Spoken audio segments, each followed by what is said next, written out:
We don't want to put this in here, man. Then somebody suggested to the person who asked the question, just cut back on your beer money. And immediately Jim just screams. Get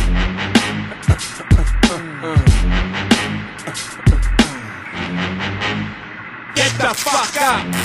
Simon says, get the fuck up. Throw your hands in the sky. All right, I have 8 questions from Andrew Leshin, I believe. I had to write these down to make sure I didn't miss any of them. These are going to be good ones. First one is, what's the best travel story with Wendler? There's so many of these things. You know, Jim wrote an article for us not too long ago touching on several of them.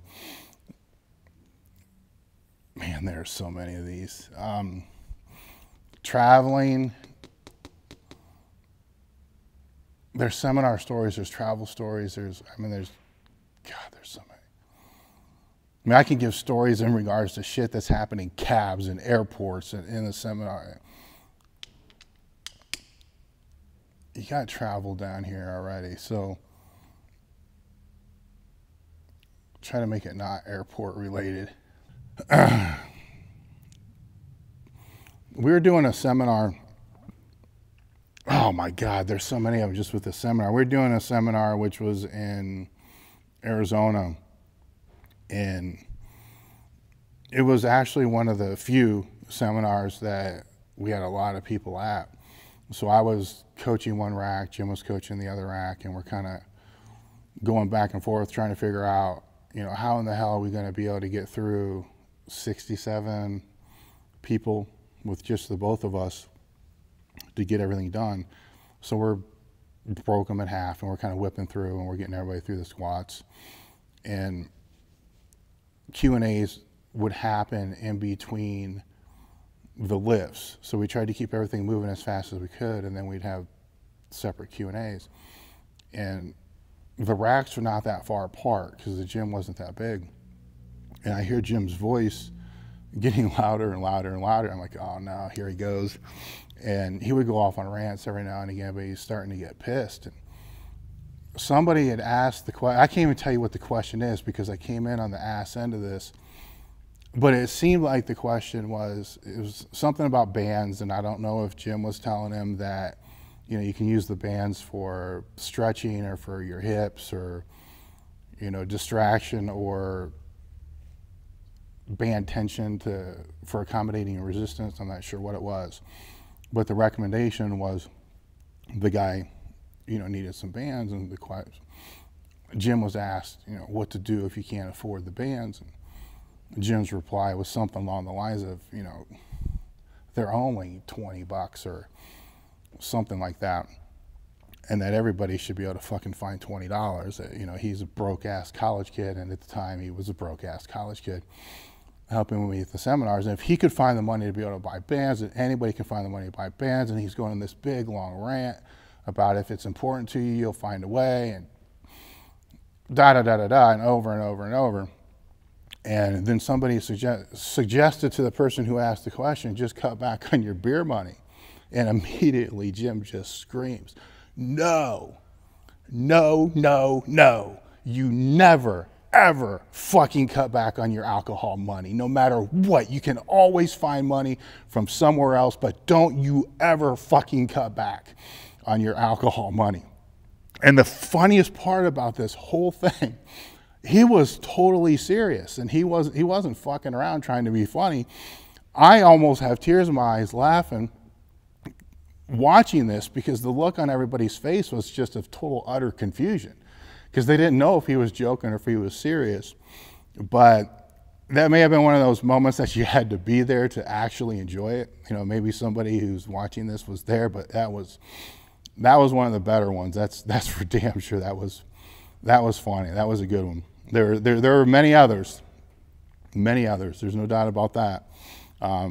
One of the best, and for those people that know Jim, is after a while of years of me doing the seminars, I had to pull myself out of doing the seminars and to bring, Jim was hired basically to cover, for me to get out of the educational aspect of learning about training so I could spend more of my time learning about how to run a business. But training is such a big part of what we do and the business. I had to hire somebody who had a passion for training that could continue to want to learn about what's going on in the industry and not have to worry about if that person was going to continue to keep trying to learn about what's going on in the industry, to be able to free me from having to try to stay on top of all that, as well as try to learn the business aspect. And so he was hired to come in and do that. I did a phenomenal job of doing that. A couple years after that, I had to pull myself out of the seminars for the same reason. And at that point in time, Jim was ready to take over the seminars and to be able to add new content to the seminars as well. And for the first 6 or 7, I tagged along and kind of would just sit in the back. And if anybody's ever read the 8 Keys article series, I wrote that sitting in the back of the seminars that Jim was doing. So it kind of shows you how much I was paying attention to what he was saying. But that's a good thing as well, because I had confidence in what he was saying and he did a good job with that. But getting back to the original thing, you have to know Jim to appreciate this. We would go and we'd do seminars, and I've done seminars. You never know what you're getting into. You know, I've spoken seminars where half the bench press portion of the seminar was in a bomb shelter where nobody could really stand up because it wasn't tall enough. So you had to like hunch over and like crawl around shit to be able to lay on the benches. And then all the squat stuff was in the garage. There was the issue of one seminar that we went to that the seminar host, we didn't, the whole time we didn't know if the seminar host was like, was a male or a female. So we just kept referring to the person as Pat from the dude from Saturday, the Saturday Night Live person, and to this day I still fucking have no idea. And Jim was the one that kind of started that all up, because I'm kind of oblivious to a lot of these things. So he was the one that asked me, like, dude, when they contracted this, you know, did you figure out if this is a female or a male? I'm like, I never even crossed my mind to ask. So there's another one. Anyhow, next question down is favorite Oreo. That's easy. You know, it's the original. Anything other than that, it's just fluffed up bullshit. Best sex position after max effort workout. It doesn't matter what type of workout. If it's max effort dynamic, there's one best sex position, and that's you, the guy laying on the bottom doing nothing. That's by far the best sex position for training, without a doubt. I mean, if you're on top, you're wearing your triceps out, or you fuck your lower back up, or your glute. Worst thing that can possibly happen if you're on the bottom is you push your heels into the bed too hard and you get a hamstring cramp. You know, just don't push your heels into the bed. So that's easy. I mean, that shouldn't even have to be asked. The best sandwich, you know, it's obviously one that you're going to order from Subway, because you're not going to make this shit yourself. It's going to take too much time, too much effort. Travel and airports. This is another one that I learned from Jim, and I felt so stupid when I didn't know it, is I've always tried to wear sweats no matter what I've done in my life.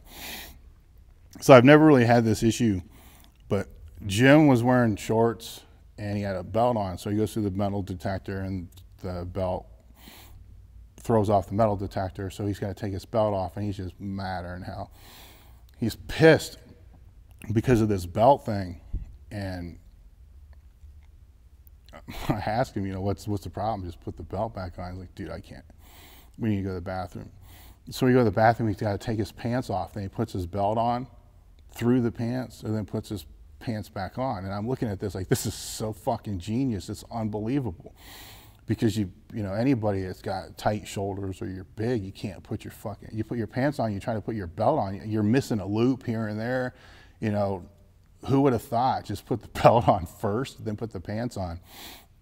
But that was an airport experience, you know, so that's what I tell everybody at the airport. You know, if you're going to wear pants with a belt, just take the belt off the pants, go in the bathroom and thread the belt back through the pants, pull the pants back on, there you go. Travel tip. Or just wear sweats. What do you do if you don't have a reverse hyper? You know, that's an old school question right there. I'll give the old school answer, the same one we used to give back then. You know, pull-throughs or banded good mornings. How many monsters do I drink a day? 0, but I drink about 4 or 5 amp drinks, which is way too much. The worst, especially, it's way too much, especially when I fall asleep half the time.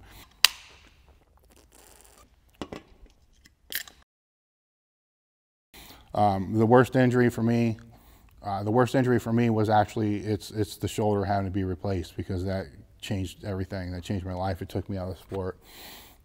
The worst injury for a power lifter to have to deal with that are not critical.